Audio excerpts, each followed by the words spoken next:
Bonjour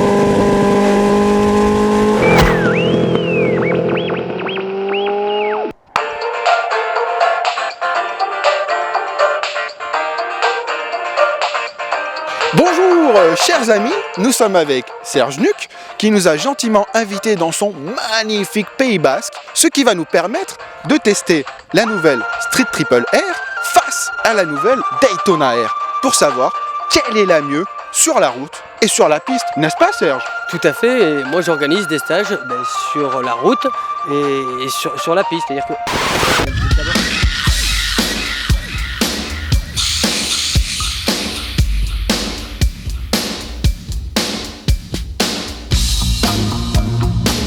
Mais que faites-vous là donc? Потому что я красавица, и ваши видео дерьмовые. Quoi? Hein? Bah, je suis là parce que je suis bonne et votre vidéo, c'est nul. Mais comment tu comptes la rendre plus intéressante, cette vidéo?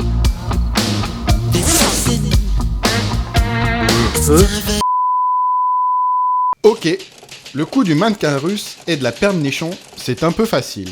Mais au moins là, on est sûr d'avoir capté votre attention. On peut enfin commencer notre reportage. C'est donc par un beau matin que nous nous retrouvons au pied des Pyrénées, à Saint-Palais, plus exactement. Point de départ du stage routier, encadré par le chevalier de Groland en personne. Petit briefing de départ, et c'est parti pour une traversée du Pays Basque français et espagnol. Les premiers kilomètres permettent de prendre en main nos triomphes. C'est aussi l'occasion d'apprécier des paysages somptueux, tout en profitant des conseils de pilotage de Serge et des démonstrations qui vont avec. Rouler en groupe, c'est sympa, mais pour arriver à Pécho Elena, juger sérieusement de nos deux montures, je veux dire, mieux vaut laisser partir les autres. Sur la Street comme sur la Daytona, les évolutions ne manquent pas. Toutes deux ont progressé cette année, et c'est la sportive qui profite des mises à jour les plus importantes. De nouvelles côtes moteurs plus carrées, notamment, et un tout nouveau châssis. Le Roadster, quant à lui, voit sa partie cycle s'affûter, mais conserve le même 3 cylindres qu'avant. Un bloc à la fois souple et coupleux, qui ne rechigne en rien à la balade en amoureux. Bon ok, vu de derrière, elle est sympa Elena. Mais au bout d'un moment, le cul vissé sur ses deux missiles, on a la main droite qui tremble. Bah ouais, ces triomphes, elles sont quand même taillées pour mettre du gros gaz.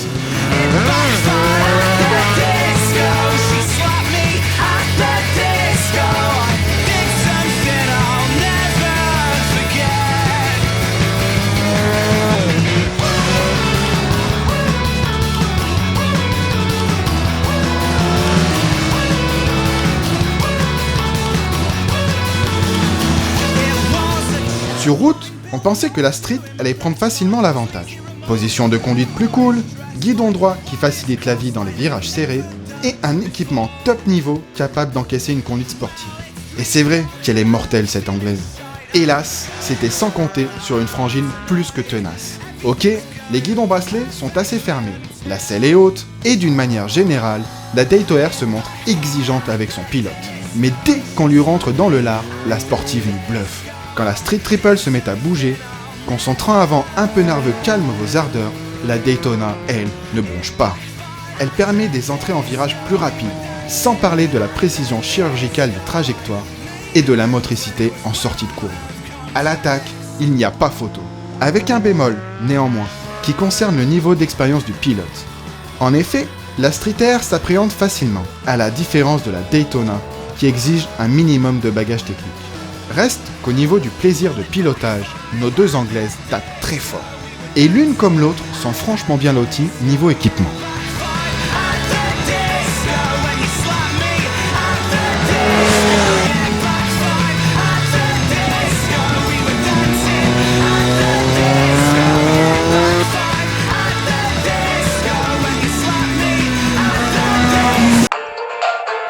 Vos motos sont sales? Pas de soucis, on a ce qu'il faut.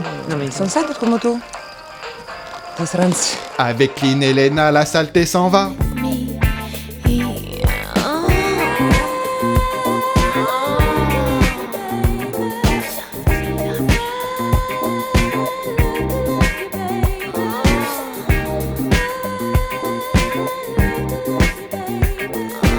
Cette année, nos deux 675 se sont affinés. Un lifting global toujours plus agressif et un silencieux qui quittent l'arrière des motos pour venir se caler sous le moteur. Une modification qui allège énormément la ligne de la Street Triple et de la Daytona. La Daytona R change en profondeur. Я вам что, тут домработица, что ли? Quoi? О, Булю, а вот хото не твои, не буто. Mais conserve ses attributs dédiés à la performance. Quant à la Street Air, elle a perdu 6 kg et possède une nouvelle géométrie avec plus de poids répartis sur l'avant. On s'est pas compris. À poil. Sur la Street Triple, le moteur développe 106 chevaux, donc pas besoin de bridage. Les étriers sont des Nissin 4 pistons à fixation radiale et l'ABS est disponible en option pour seulement 200 €. Plus sexy. L'amortisseur arrière de marque Kayaba est entièrement réglable. Enfin, le tableau de bord a été relooké, mais possède toujours un shift light à diode. Sur la Daytona, il n'y a que du top matos. Disque de 310 mm de diamètre, avec étrier radio Brembo et fourche Öhlins. Un shifter qui permet de monter les rapports sans couper les gaz. Et un tableau de bord joliment décoré de carbone, mais dans le fond noir, offre une lisibilité franchement moyenne. Des équipements qui trouvent leur utilité sur route, mais qui restent avant tout pensés pour la piste. Ça tombe bien, demain, c'est circuit. Allez, au dodo, s'agit d'être en forme. Ouh, elle est rigide, elle est toute dure, la Daytona.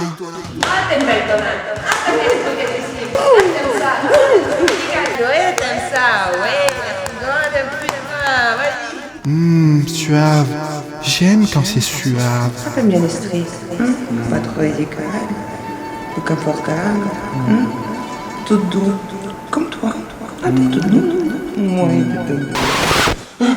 Après une nuit mouvementée, on se retrouve sur le magnifique circuit de Pau pour une journée entièrement dédiée à la piste. Une discipline qui va nous permettre d'exploiter au maximum le potentiel de nos deux Anglaises.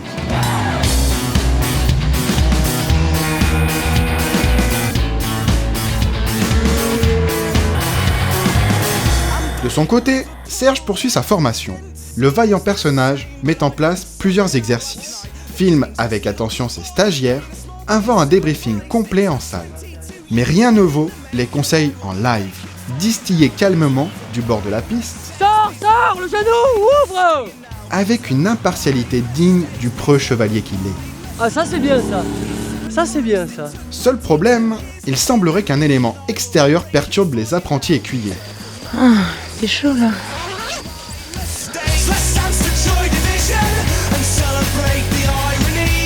Oh, la pauvre. Oh, c'est vraiment trop chaud.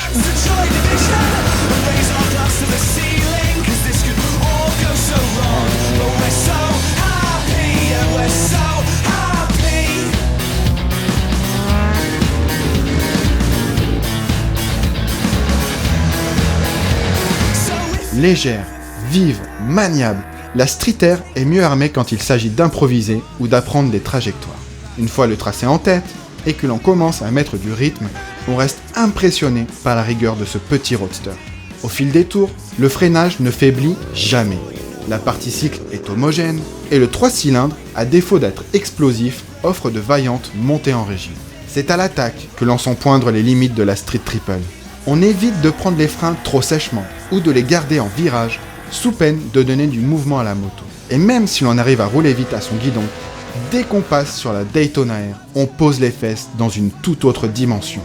Rigide, hyper précise, la sportive est un pur concentré d'efficacité.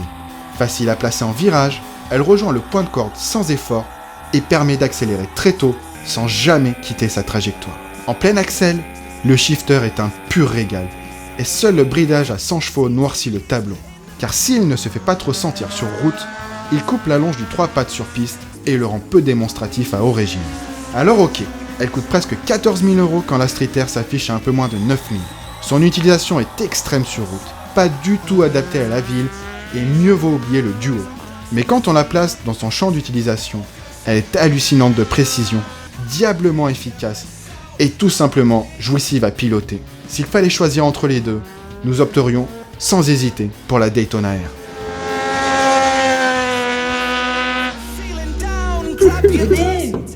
Tu pleures parce que tu la verras plus? Je peux pas comprendre, Serge. Elle et moi, On était en symbiose, elle était parfaite. Jamais j'en retrouverai une comme ça. Ça va, elle était bien, mais tu la reverras, Elena. Hein? Je m'en fous d'Elena, je suis dégoûté d'avoir rendu la Daytona, c'est tout. Sur la Triumph Street Triple R, on a aimé la légèreté de la moto, la partie cycle joueuse, le moteur souple et efficace, le logement anti-vol sous la selle et le prix bien placé. On n'a pas aimé le mordant du frein avant très sec et la selle basculée sur l'avant. Sur la Triumph Daytona R, on a aimé l'incroyable rigueur du châssis, la légèreté de la moto, le freinage diabolique, la sérénité qu'elle procure à l'attaque et l'efficacité générale. On n'a pas aimé le prix assez élevé pour une 600 et le bridage qui castre la longe moteur. Elle était parfaite, jamais j'en retrouvais une comme ça. Ça va, elle était canon, mais c'est bon, tu la reverras. Elena, ça, c'est ça que j'ai fait. Bah voilà. En fait, elle a juste envie de revoir. Mais tu peux les dire, hein. Bah attends, mais t'inquiète pas, sur la bande montage, j'aurai tout le Tu temps peux de le revoir regarder les 15 vidéos fois. après. Descends le micro là, tu as tendance à te Pardon, rapprocher un mais peu c'est trop. pas de ma faute. Ouais, c'est ça, c'est aimanté peut-être. Allez. Mais ouais, mais j'ai l'impression qu'il est trop beau. Ouais.